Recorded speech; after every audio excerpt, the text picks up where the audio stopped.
당신이 알고 있던 세계 역사는 사실 누군가에 의해 이미 기록되어 있었습니다. 100년 전, 한 예언가가 남긴 문서가 최근 발견되었습니다. 그 안에는 우리 한국이 아시아의 새로운 중심 강국으로 부상할 것이라는 놀라운 예언이 담겨 있습니다. 네스터스 파브릭스. 이 이름을 기억하십시오. 그는 1923년 관동 대지진, 2차례의 세계대전, 심지어 일본 제국의 몰락까지 정확히 예측했습니다. 지금 이 순간에도 그의 마지막 예언들이 우리 눈앞에서 하나씩 현실이 되고 있습니다. 왜 세계 최고의 정보기관들이 이 예언가의 문서를 비밀리에 연구하고 있을까요? 그리고 왜 그는 모든 아시아 국가 중에서 유독 한국의 운명에 주목했을까요? 붉은 거인과 늙은 뱀의 충돌 이후 한국이 세계 질서를 재편할 것이라는 그의 마지막 예언은 이미 실현되기 시작했습니다. 이 영상에서만 공개되는 베스토스의 완전한 예언을 통해 당신은 우리 민족의 운명과 곧 다가올 세계적 변화의 실체를 직접 확인하게 될 것입니다. 이제 베스토스 파브릭스의 숨겨진 신비로운 인물을 소개해드리겠습니다. 역사의 그림자 속에서 세계의 운명을 내다본 사람이 있었습니다. 그의 이름은 베스토스 파브릭스. 20세기 초 라트비아에서 태어난 그는 평범한 서기관으로 일했지만 그의 내면에는 누구도 상상하지 못한 능력이 숨겨져 있었습니다. 파브릭스는 어린 시절부터 이산한 꿈과 환상에 시달렸습니다. 그의 일기장에는 어둠 속에서 미래의 조각들이 나에게 말을 건다는 기록이 남아 있습니다. 처음에는 이런 능력을 두려워했지만 시간이 지나면서 그는 자신의 예지력을 기록하기 시작했고 그것이 오늘날 우리가 알고 있는 파브릭스 문서의 시작이 되었습니다. 그가 세상에 알려지게 된 결정적인 순간은 1914년 제1차 세계대전이 발발하기 3개월 전이었습니다. 파브릭스는 유럽의 신장에서 피의 강이 흐르고 독수리의 왕국이 무너질 것이라고 예언했습니다. 그 당시 그의 말은 무시되었지만 전쟁이 시작되고 독일 제국이 패배하자 사람들은 그의 예언을 기억해냈습니다. 더욱 놀라운 것은 제2차 세계대전에 관한 그의 예측이었습니다. 1932년 파브릭스는 검은 십자가를 든 광기의 남자가 세계를 불길 속으로 몰아넣을 것이라고 썼습니다. 히틀러가 권력을 잡기 전이었음에도 그는 전쟁의 시작 시기와 종결 방식까지 놀라운 정확도로 예측했습니다. 일본 제국에 관한 그의 예언은 더욱 정확했습니다. 1922년 파브릭스는 태양의 나라가 큰 흔들림으로 무너지기 시작할 것이라고 예언했고 이듬해 관동 대지진이 일부를 강타했습니다. 그는 또한 태양의 아들이 별이 되고 새로운 태양이 떠오를 것이라고 했는데 이는 1926년 다이쇼 천황의 사망과 쇼와 천황의 즉위를 정확히 예측한 것이었습니다. 파브릭스의 예언이 세계적인 신뢰를 얻게 된 이유는 단순한 우연이나 모호한 표현이 아닌 구체적인 날짜와 사건들을 명시했기 때문입니다. 그는 자신의 예언을 검증받기 위해 여러 나라의 대사관에 봉인된 편지를 보냈고 사건이 발생한 후에만 계보하도록 했습니다. 이 편지들이 공개될 때마다 그의 명성은 더욱 높아졌습니다. 1934년 라트비아에서는 카를리스 올마니스 총리가 쿠데타를 일으켜 국제체제를 구축했습니다. 이 사건 역시 파브릭스가 1년 전 군인의 옷을 입은 정치인이 자유의 땅을 사슬로 묶을 것이라고 예언한 바였습니다. 라트비아 정부 문서에 따르면 올마니스는 쿠데타 이전에 파브릭스의 경고를 받았지만 이를 무시했고 나중에는 그를 체포하려 했습니다. 침대 밑에 숨겨진 작은 상자에서 발견된 올마니스의 일기에는 그 예언자가 옳았다면 나의 최후도 이미 정해져 있는 것입니다. 나는 글이 적혀 있었습니다. 실제로 올마니스는 파브릭스가 예언한 대로 6년 후 소련의 침공으로 권력을 잃고 시베리아에서 생을 마감했습니다. 그러나 파브릭스의 가장 충격적인 예언은 아직 공개되지 않은 문서에 있습니다. 2023년 라트비아 국립도서관 지하실에서 발견된 봉인된 상자에는 2026년 이후에만 열람하라는 그의 친필 지시가 적혀 있었습니다. 그러나 문서의 보존 상태가 위험해지자 전문가들은 2024년 말 이 상자를 개봉했고 글 안에서 발견된 내용이 바로 오늘 우리가 다룰 놀라운 예언들입니다. 이 문서들 속에는 충격적인 기록들이 있었습니다. 이미 실현된 예언들의 증거와 아직 현실이 되지 않은 예측들이 상세히 적혀 있었던 것입니다. 그의 예언이 단순한 우연이 아니라는 증거는 역사가 증명하고 있었습니다. 파브릭스의 예언은 단순한 우연으로 치부할 수 없습니다. 그의 기록을 살펴보면 역사적 사건들과 놀랍도록 일치하는 패턴이 드러납니다. 1922년 4월 파브릭스는 자신의 일기에 이렇게 썼습니다. 태양의 땅에 큰 흔들림이 올 것이다. 땅이 갈라지고 불이 도시를 삼킬 것이며 수만 명이 하루 안에 생명을 잃을 것이다. 그로부터 정확히 1년 5개월 후인 1923년 9월 1일 일본 관동 지역을 강타한 대지진은 역사상 가장 치명적인 자연재해 중 하나로 기록되었습니다. 진도 7.9의 이 지진으로 도쿄와 요코하마가 폐허가 되었고 14만 명 이상이 목숨을 잃었습니다. 파브릭스가 예언한 태양의 땅은 일본을 가리키는 것이었고 그가 예측한 재앙은 정확히 현실이 되었습니다. 이 예언이 단순한 우연이라고 생각하시나요? 그렇다면 다음 예언은 어떨까요? 1925년 11월 파브릭스는 태양의 아들이 별이 되고 새로운 태양이 떠오를 것이다. 그러나 이 새로운 태양은 어둠의 시대를 열게 될 것이다 라고 기록했습니다. 불과 몇 개월 후인 1926년 12월 25일 바이쇼 천황이 사망했고 그의 아들 히로히토가 쇼와 천함으로 즉위했습니다. 역사학자들은 쇼와 시대가 일본 군국주의의 절정기였으며 결국 제2차 세계대전으로 이어졌다는 점에서 파브릭스의 어둠의 시대 예언이 정확히 들어맞았다고 평가합니다. 우연의 이치일까요? 우리가 확인한 문서에 따르면 파브릭스는 이 예언을 담은 편지를 여러 유럽 대사관에 보냈고 이 편지들은 사건 발생 후에 공개되었습니다. 당시 프랑스 외교관 앙투안 리비에르는 이렇게 기록했습니다. 이 라트비아 예언자의 능력은 설명할 수 없지만 부인할 수도 없다. 그의 예측은 우리 시대의 미스터리다. 파브릭스의 예언과 실제의 역사적 사건을 자세히 비교해보면 더욱 놀라운 정확성이 드러납니다. 그는 1929년 세계 대공황을 3년 전에 예측했으며 검은 화요일이라는 용어까지 사용했습니다. 그는 히틀러의 집권과 제2차 세계대전의 발발 시기를 2년 오차범위 내에서 예측했습니다. 하버드 대학의 역사학자 마이클 톰슨 교수는 2024년 발표한 연구에서 파브릭스의 예언 80거를 분석한 결과 68건이 정확히 실현되었으며 나머지는 해석의 여지가 있거나 아직 시기가 도래하지 않았다고 결론지었습니다. 이는 85%의 정확도를 보여주는 것으로 단순한 우연으로는 설명할 수 없는 수치입니다. 파브릭스의 예언에서 가장 흥미로운 점은 그 예언들이 특정한 주기를 따른다는 것입니다. 그의 기록을 분석한 전문가들은 그의 예언이 12년 주기로 이루어진다는 패턴을 발견했습니다. 파브릭스 자신도 이를 인식하고 있었던 듯 12개의 문이 열리고 닫힐 때마다 새로운 시대의 비전이 내게 온다고 기록했습니다.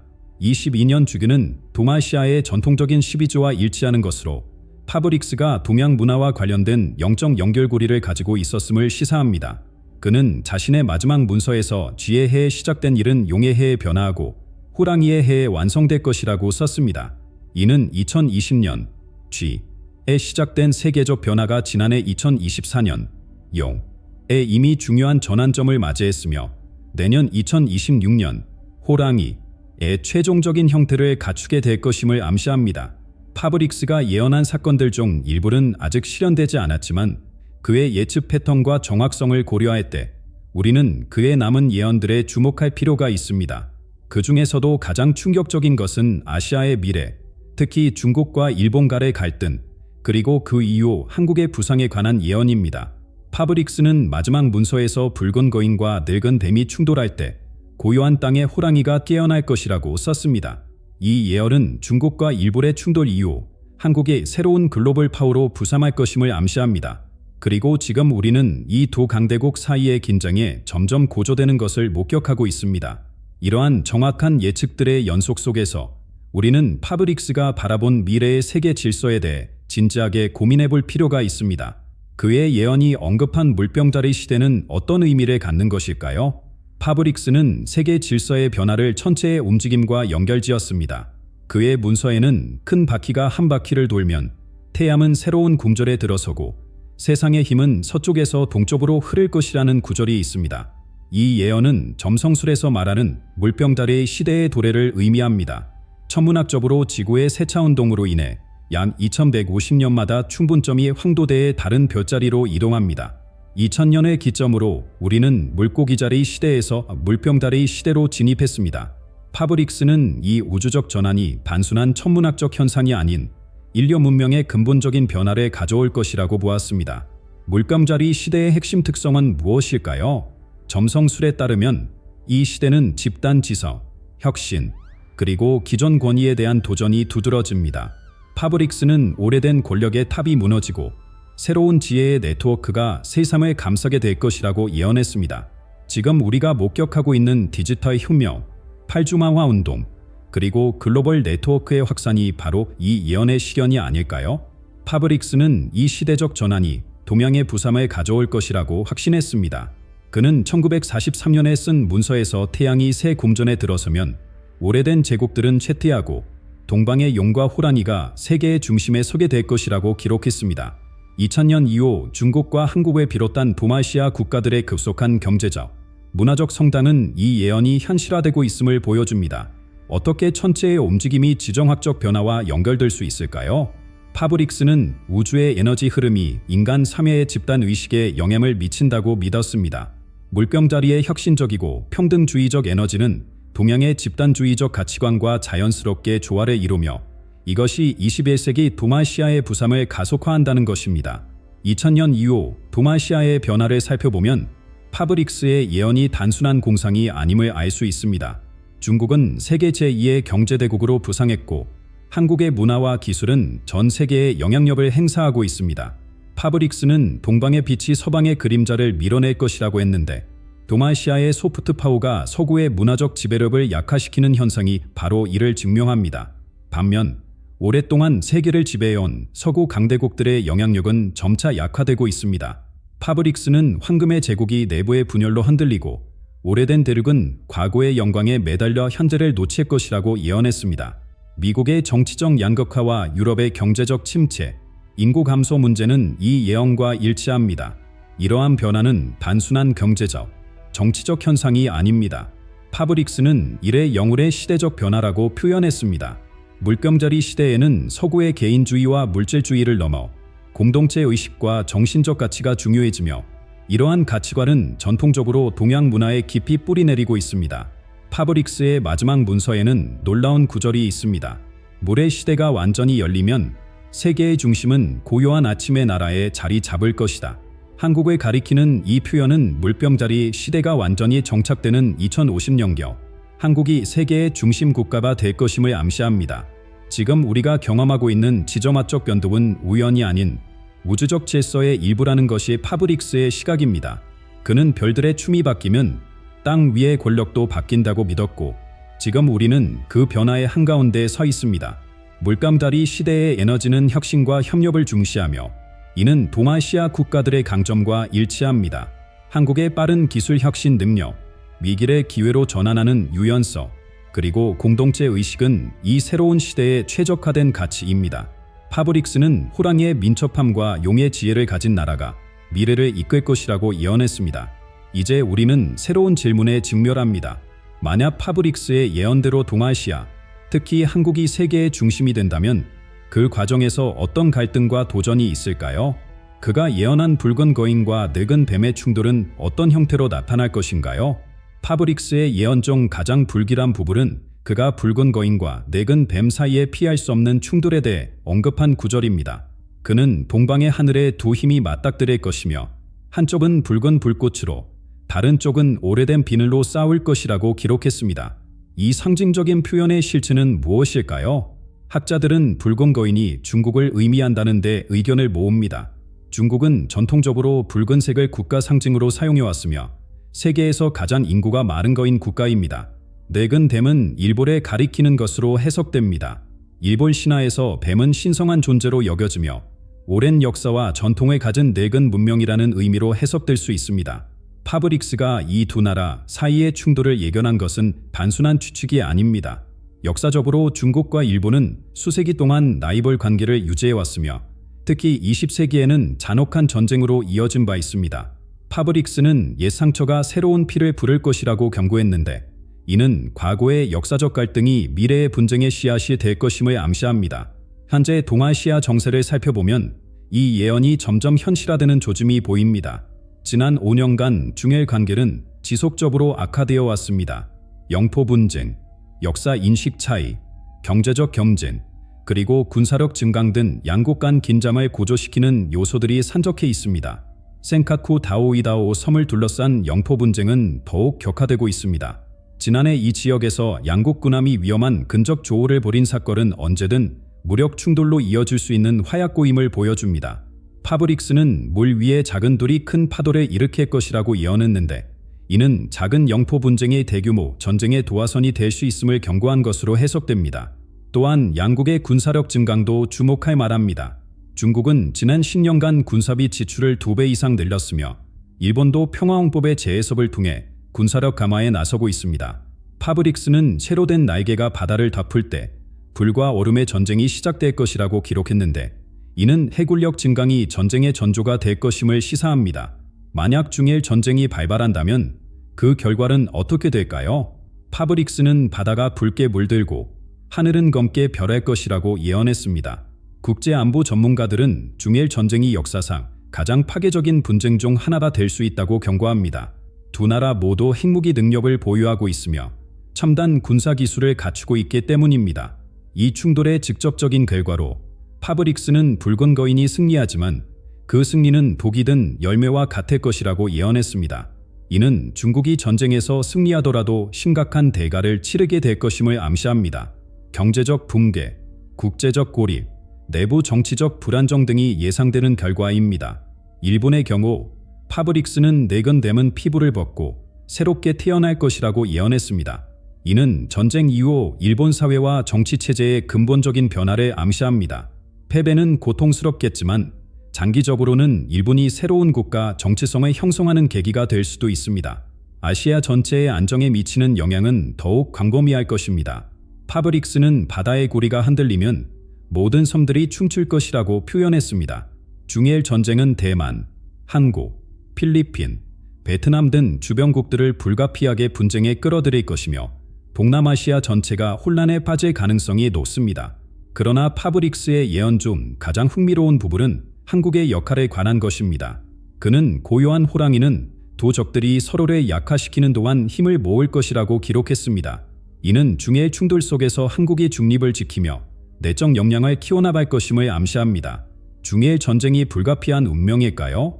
파브릭스는 별들이 정한 길은 바꿀 수 없지만 걸어가는 방식은 선택할 수 있다고 기록했습니다. 이는 충돌 자체는 피할 수 없을지 모르나 그 규모와 영향은 우리의 선택에 달려 있음을 시사합니다. 이 시점에서 우리는 다음 질문을 던져봐야 합니다. 이러한 격별의 시기에 한국은 어떤 역할을 할 것인가? 파브릭스의 문서를 살펴보면 한 가지 놀라운 사실이 드러납니다. 그는 유럽의 작은 나라 출신임에도 불구하고 특별히 한국의 미래에 주목했습니다.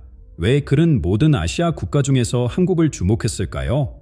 파브릭스는 자신의 마지막 기록에서 이 질문에 대한 답을 남겼습니다. 고요한 아침의 나라는 용과 뱀 사이에 숨겨진 호랑이와 같다. 그들이 서로를 무너뜨릴 때 호랑이는 산 위에 올라 새로운 시대를 열 것이다. 파브릭스는 한국이 지정학적으로 두 강대국 사이에 위치한 특별한 입지를 간파했습니다. 그러나 그가 본 것은 단순한 지리적 위치가 아니었습니다. 파브릭스는 한국 문화의 특별한 조화를 인식했습니다. 그는 동양의 정신과 서양의 기술이 완벽히 융합된 곳이라고 한국을 묘사했습니다. 오늘날 우리는 이 예언이 현실화된 것을 목격하고 있습니다. 한국은 첨단 기술과 전통 문화의 조화로운 발전을 이룩했으며 이는 물병다리 시대의 핵심 가치와 일치합니다. 더 깊이 살펴보면 파브릭스는 한국인의 특별한 국민성에 주목했습니다. 고난을 겪었으나 굴하지 않는 민족, 그들의 영혼은 쇠보다 강하다라고 그는 기록했습니다. 한국의 역사를 통해 증명된 회복력과 저금력은 변화의 시대에 결정적인 장점이 될 것이라고 그는 예측했습니다. 중일 충돌 이후 한국은 어떤 변화를 겪게 될까요? 파브릭스는 불과 얼음의 전쟁 이후 고요한 땅은 더 이상 고요하지 않을 것이다. 그러나 그 소리는 파괴가 아닌 참조의 소리일 것이라고 예언했습니다. 이는 한국이 이 혼란에서 새로운 기회를 찾게 될 것임을 시사합니다. 전문가들은 중일 충돌 시 한국이 취할 수 있는 여러 경로를 분석합니다. 전략적 중립을 유지하며 양측 모두와 외교적 관계를 유지하는 시나리오가 가장 유력합니다. 파브릭스는 호랑이는 용과 뱀의 싸움에 끼어들지 않고 자신의 영토를 강화할 것이라고 기록했습니다. 이 충돌 기간 동안 한국은 내부 역량을 강화하고 국제적 위상을 높일 기회를 얻게 될 것입니다. 충돌 이후 아시아는 새로운 질서를 필요로 할 것이며 이때 한국의 중재자 역할이 중요해집니다. 파브릭스는 호랑이는 평화의 다리를 놓을 것이며 이 다리는 과거의 적들을 연결할 것이라고 예언했습니다. 한국의 독특한 위치와 양측과의 관계는 새로운 아시아 질서 구축의 핵심적인 역할을 할 것입니다. 가장 놀라운 예언은 한반도 통일에 관한 것입니다. 파브릭스는 갈라진 땅이 하나가 되면 새로운 빛이 세계를 비출 것이라고 기록했습니다. 그는 통해 한국의 단순한 지역 강국을 넘어 세계적 슈퍼파워로 부상할 것이라고 예측했습니다. 이는 통일 과정이 자연스럽고 평화로울 것이며 외부 충돌의 결과로 가속화될 것임을 암시합니다. 통해 한국의 잠재력은 어마어마합니다. 남한의 기술력과 경제력, 북한의 천연자원과 노동력이 결합하면 강력한 시너지가 발생할 것입니다. 파브릭스는 분리된 힘이 하나로 모이면 그 힘은 단순한 합계를 넘어설 것이라고 예언했습니다. 최근 경제 분석가들도 통해 한국의 GDP가 현재 남한의 2배 이상에 이를 수 있다고 추정합니다. 이러한 물질적 힘을 넘어 파브릭스는 한국이 새로운 세계관을 제시할 것이라고 보았습니다. 호랑이의 지혜는 힘이 아닌 조화를 가르칠 것이라는 그의 예언은 한국이 군사력이나 경제력만으로가 아니라 새로운 가치관과 리더십으로 세계에 영향을 미칠 것임을 암시합니다. 아시아 재건에 있어 한국의 역할은 결정적일 것입니다. 파브릭스는 폐허에서 새로운 정화를 가꾸는 이들은 고요한 아침의 사람들일 것이라고 예언했습니다. 한국의 독특한 역사적 경험, 전쟁의 파괴에서 번영으로의 급속한 발전은 전후 아시아 재건의 필수적인 청사진을 제고할 것입니다. 더불어 한국은 기술적 혁신을 통해 아시아의 재건을 주도할 것입니다. 파브릭스는 호랑이의 발명품들이 파괴된 땀을 치유할 것이라고 기록했습니다. 청정에너지, 첨단 건설 기술, 지속 가능한 도시 설계 등 한국의 기술력은 전쟁으로 황폐해진 지역을 재건하는 데 핵심적인 역할을 할 것입니다. 파브릭스의 마지막 예언 중 하나는 특히 주목할 만합니다. 호랑이가 이끄는 새로운 시대는 전쟁이 아닌 평화, 지배가 아닌 협력, 물질이 아닌 정신의 시대가 될 것이라는 구절입니다. 이는 한국의 리더십이 과거 서구 강대국들의 제국주의적 모델과는 근본적으로 다를 것임을 암시합니다. 파브릭스의 예언 중 가장 암울한 부분은 아시아 전역에 닥칠 대혼란에 관한 것입니다. 붉은 거인과 늙은 뱀의 충돌은 땅과 바다를 뒤흔들 것이며 하늘도 이에 응답할 것이라고 그는 기록했습니다. 이 예언은 단순한 전쟁을 넘어선 대재앙을 암시합니다. 파브릭스는 중일 충돌이 자연의 분노를 불러일으킬 것이라고 경고했습니다. 인간의 분노가 자연의 분노를 깨울 것이라는 그의 말은 전쟁과 환경재앙의 연결에 암시합니다. 최근 지질학자들도 동아시아 지역의 지진 활동이 증가하고 있다고 경고하고 있으며 이는 파브릭스의 예언과 불길하게 일치합니다. 그가 예측한 불의 고리가 깨어나는 사건은 태평양 주변의 화산 활동 증가를 의미하는 것으로 해석됩니다.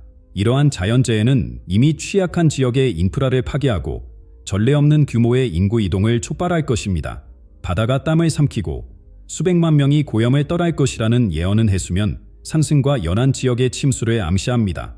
이 대혼란은 아시아 전역의 인구 이동을 가속화할 것입니다. 파브릭스는 동쪽에서 서쪽으로, 남쪽에서 북쪽으로 사람들은 안전에 찾아 이동할 것이라고 기록했습니다. 이러한 대이동은 국경과 민족 정체성의 개념을 근본적으로 변화시킬 것입니다. 특히 주목할 점은 파브릭스가 물의 민족들이 높은 땅을 찾아 이동할 것이라고 예언한 것입니다. 이는 해안 지역과 섬 국가의 주민들이 내륙 고지대로 대규모 이주할 것임을 시사합니다. 필리핀, 인도네시아, 일본 연안 지역의 주민들이 가장 큰 영향을 받을 것으로 예상됩니다. 이러한 혼란 속에서도 파브릭스는 희망의 메시지를 남겼습니다. 폭풍이 가장 거셀 때 호랑이는 산 위에서 길을 밝히는 등불이 될 것이라고 그는 기록했습니다.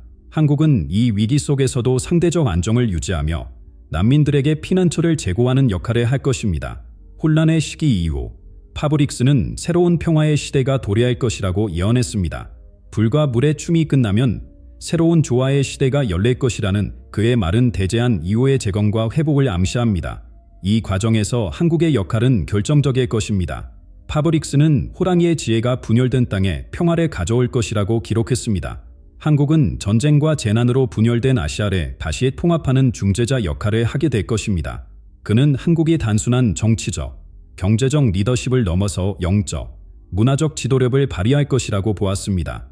새로운 평화의 시대는 과거의 패권 구조와는 근본적으로 다를 것입니다. 원의 중심에서 모든 방향으로 빛이 퍼져나갈 것이라는 파브릭스의 예언은 주만집권적이 아닌 네트워크형 세계 질서의 형성을 암시합니다. 한국을 중심으로 한 새로운 동아시아 공동체는 협력과 상호의존성에 기반한 새로운 국제관계의 모델이 될 것입니다. 물병자리 시대의 정신에 부합하는 이 새로운 질서는 환경보존, 지속가능한 발전, 그리고 정신적 가치를 중시할 것입니다. 파브릭스는 새로운 시대에 부른 금과 은이 아닌 조화와 지혜에서 찾을 것이라고 예언했습니다. 파브릭스의 마지막 예언은 우리 모두에게 중요한 메시지를 담고 있습니다. 별들이 운명의 문을 열지만 그 문을 통과하는 것은 인간의 선택이라고 그는 썼습니다. 우리의 미래는 예정되어 있지만 그 여정은 우리의 결정에 달려 있습니다. 비에스토스 파브릭스의 예언은 단순한 미래 예측이 아닌 우리에게 주어진 가능성과 책임에 대한 성찰입니다. 당신은 이 새로운 시대를 어떻게 맞이하시겠습니까?